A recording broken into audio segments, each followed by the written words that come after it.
بسم اللہ الرحمن الرحیم الصلاۃ والسلام علیکہ یا رسول اللہ وعلی آلک و اصحابک یا حبیب اللہ۔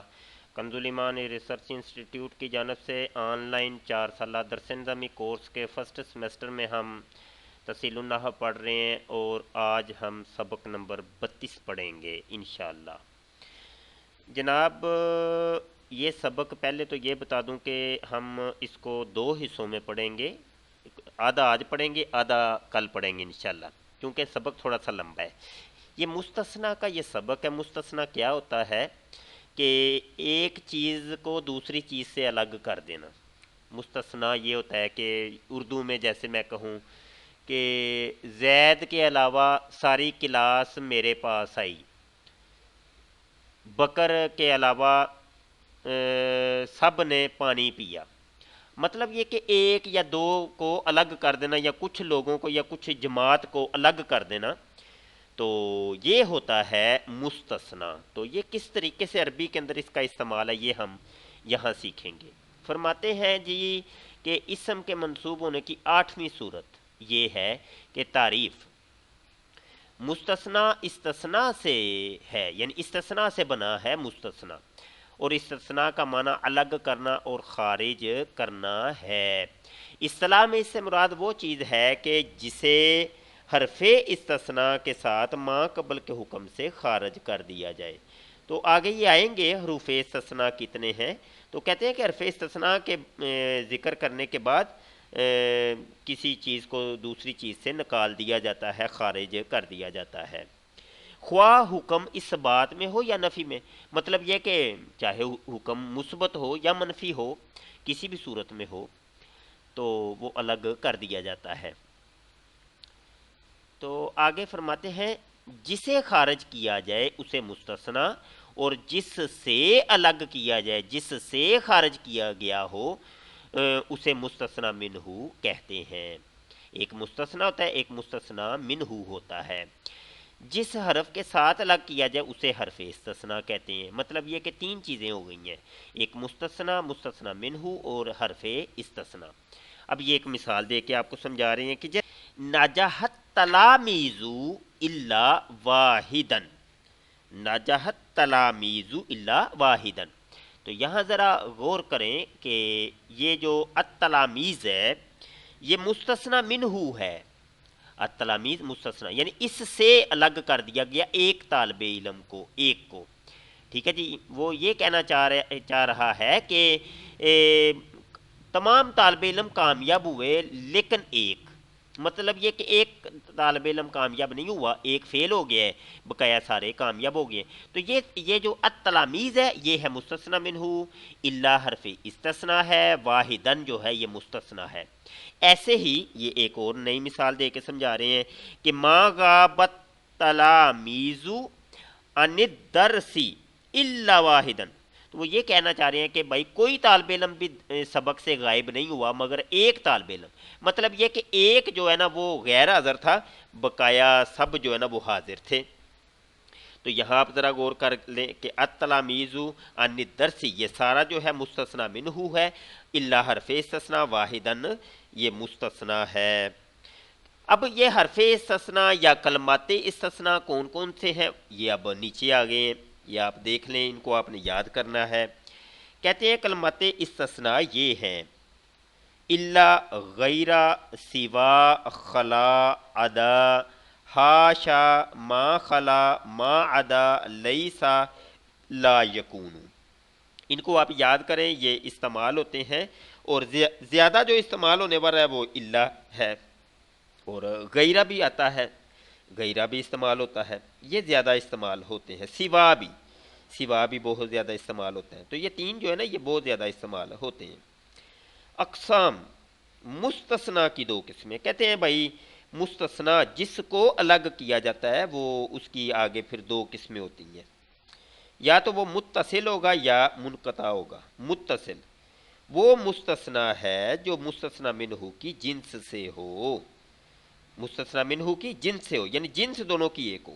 اب یہ دیکھیں نا اوپر کی مثال میں آپ ذرا غور کریں، یہ طالب علم میں سے ایک طالب علم کو الگ کیا گیا ہے، تو اب یہ جس کو الگ کیا گیا اس کی جنس جس سے الگ کیا گیا اسی کی جنس سے ہے، مطلب یہ کہ وہ بھی انسان تو وہ بھی انسان، تو یہ متصل ہوتا ہے۔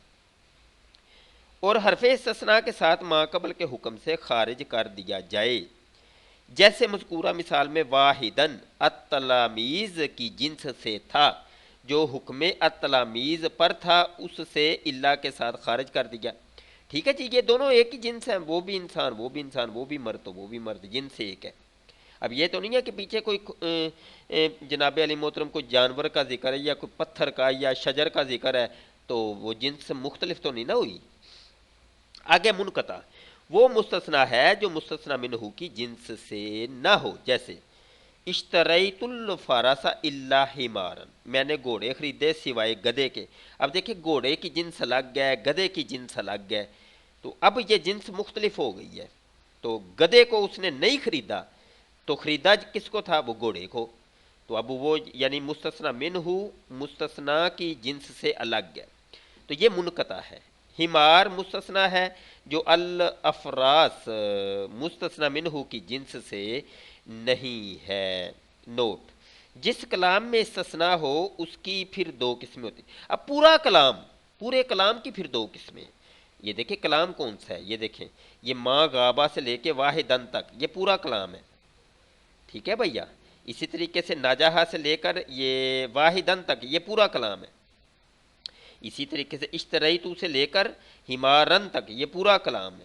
تو پورے کلام کی آگے پھر دو قسمیں ہیں، یا وہ موجب ہوگا یا غیر موجب۔ موجب کہتے ہیں مثبت، تو غیر موجب منفی کو کہتے ہیں۔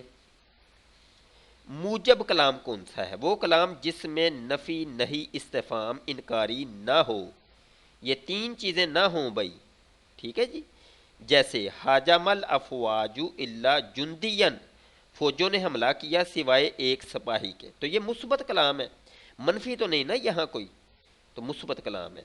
غیر موجب وہ کلام ہے جس میں نفی نہیں استفہام انکاری ہو، جیسے ما حارب الافواج الا جندین، اب یہ دیکھیں ما آ گیا ہے، نفی کا آ گیا ہے۔ فوجیں بھاگی نہیں سوائے ایک سپاہی کے، یعنی فوجیں نہیں بھاگی مگر ایک سپاہی، ٹھیک ہے جی، ایک سپاہی جو ہے وہ ٹکا رہا ڈٹا رہا، تو مطلب یہ کہ یہ دیکھیں ما حاربہ یہ نفی آ گئی ہے، تو یہ کلام غیر موجب ہو گیا۔ اب یہ بھی پتہ چل گیا کہ کلام دو طرح کا ہوتا ہے، ایک موجب ہوگا ایک غیر موجب ہوگا۔ اب جب یہ ساری چیزیں آپ کو پتہ چل گئی ہیں تو اب ان کے اعراب کی صورتیں آپ کو بیان کر رہے ہیں۔ تو یہ آگے تھوڑا سا سبق اور پڑھ لیتے ہیں، یہ سبق تھوڑا سا لمبا ہے۔ جناب اعراب، مستثنا کے اعراب کی چار صورتیں ہوتی ہیں، مستثنا منہ نہیں بلکہ مستثنا کے اعراب کی چار صورتیں ہیں، یا تو منصوب ہوگا یا منصوب اور عامل کے مطابق اعراب ہوگا، یا عامل کے اعراب مطابق ہی صرف اعراب ہوگا، یا مجرور ہوگا۔ منصوب، مستثنا منصوب کی درج ذیل صورتیں ہیں، ٹھیک ہے جی، یہ چار صورتیں اوپر بیان ہوئی ہیں، ان میں سے پہلی چیز یہ ہے منصوب، اس کی یہ وضاحت کر رہے ہیں کہ مستثنا منقطع جب اللہ کے بعد واقع ہو، خواہ کلام موجب میں ہو یا غیر موجب میں، جیسے جاءنی القوم الا حمارا، یہ دیکھیں منقطع ہے یعنی جنس الگ ہو گئی ہے، تو ہے یہ موجب، یہ کلام موجب ہے یعنی مثبت ہے، یعنی کہہ رہا ہے کہ میرے پاس قوم آئی مگر گدھا، تو نہیں کا ترجمہ یہاں پیدا ہو جائے گا، یعنی میرے پاس قوم آئی مگر گدھا نہیں آیا، یہاں نہیں آئے کا ترجمہ خود پیدا ہو جائے گا، مطلب یہ کہ میرے پاس قوم آئی مگر گدھا نہیں آیا، تو یہ دیکھیں یہ کلام موجب ہے اور منقطع ہے۔ ما جاءنی القوم الا حمارا، یہ غیر موجب ہے مطلب منفی ہے لیکن ہے منقطع، تو یہاں دیکھیں یہ مستثنا جو ہے یہ منصوب ہے، حمارن دونوں جگہ یہاں زبر آئی ہے، حمارن مستثنا منقطع منصوب ہے۔ جب مستثنا، یہ دوسری صورت ہے بھیا، جب مستثنا متصل مطلب یہ کہ جنس ایک ہو، اوپر تو یہ تھا کہ جنس مختلف ہو، یہاں جنس ایک ہے، متصل اللہ کے بعد آئے اور کلام موجب ہو، یعنی صرف کلام موجب ہو، غیر موجب کی بات نہیں ہو رہی، کلام موجب ہو، جیسے حاضر الاصدقاء الا علی، ٹھیک ہے، یعنی تمام دوست حاضر ہوئے مگر علی نہیں آیا۔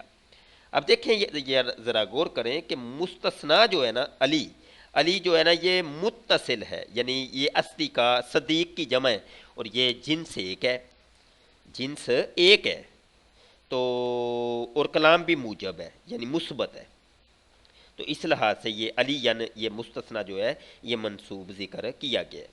مستثنا متصل یا منقطع دونوں صورتوں میں، کلام موجب یا غیر موجب میں جب مستثنا منہ سے پہلے آ جائے، یعنی مستثنا منہ سے پہلے ذکر ہو جائے تو وہ پھر منصوب ہوگا، جیسے حاضرہ الا علی نل استقاء، یہاں آپ ذرا غور کریں، ایک ہی مثال کافی ہے، یہاں دیکھیں علی جو ہے یہ مستثنا ہے، اور الاصدقاء جو ہے مستثنا منہ ہے، اور مستثنا منہ سے پہلے مستثنا کا ذکر کر دیا گیا ہے، تو یہاں یہ منصوب ہے۔ ما جاءنی الا حمارا للقوم، تو یہاں دیکھیں قوم مستثنا منہ ہے، اور حمار جو ہے یہ مستثنا ہے، اور اس کو یعنی پہلے ذکر کر دیا گیا ہے اور مستثنا منہ کو بعد میں ذکر کر دیا گیا ہے، تو یہ منصوب ہے۔ اور کلام دیکھیں یہ غیر موجب ہے، ٹھیک ہے جی، اور غیر موجب ہے اور منقطع ہے۔ ان مثالوں میں علیًا اور حمارن مستثنا منصوب ہیں۔ چوتھی صورت سن لیں جناب، جب مستثنا ما خلا ما ادا لیسا اور لا یکونو کے بعد آئے، یہ ساری چیزیں ذرا غور کر لیں، ما خلا ما ادا لیسا لا یکونو کے بعد مستثنا کا ذکر ہو تو اس وقت بھی منصوب ہوگا، جیسے حاجم الافواجو ما خلا یا ما ادا جندین، اور دوسری مثال فر الجنود لا یکونو قائدن، اسی طریقے سے آگے اور لیسا قائدن، یہاں لیسا بھی آپ لگا سکتے، لا یکونو کی جگہ لیسا بھی لگا سکتے ہیں۔ ان مثالوں میں جندین اور قائدن مستثنا منصوب ہیں۔ جناب یہ سبق آج اتنا ہی رکھیں، اتنا ہی کافی ہے، اور آدھا سبق ہو گیا ہے تقریباً، آدھا کل پڑھیں گے انشاءاللہ تعالیٰ، وہ زیادہ ہو جائے گا، پھر آپ کو یاد کرنے میں بھی پرابلم اور دشواری ہوگی۔ تو یہاں جناب علی محترم یہ ہماری کچھ اعراب کی صورتیں اور یہ ہم نے اس کو حل کیا ہے، کوئی چیز سمجھ نہ آئے، ایک چیز بھی سمجھ نہ آئے تو آپ پوچھئے گا، واٹس ایپ کے اوپر سوال کریں، بار بار سوال کریں، سوال کریں گے تو انشاءاللہ تعالیٰ، وہ کہتے ہیں نا سوال علم کی کنجی ہے، تو سوال کرنے سے ہی وہ بندہ جو ہے نا اس کی مشکلات حل ہوتی ہیں۔ بہت شکریہ جی، السلام علیکم ورحمۃ اللہ وبرکاتہ۔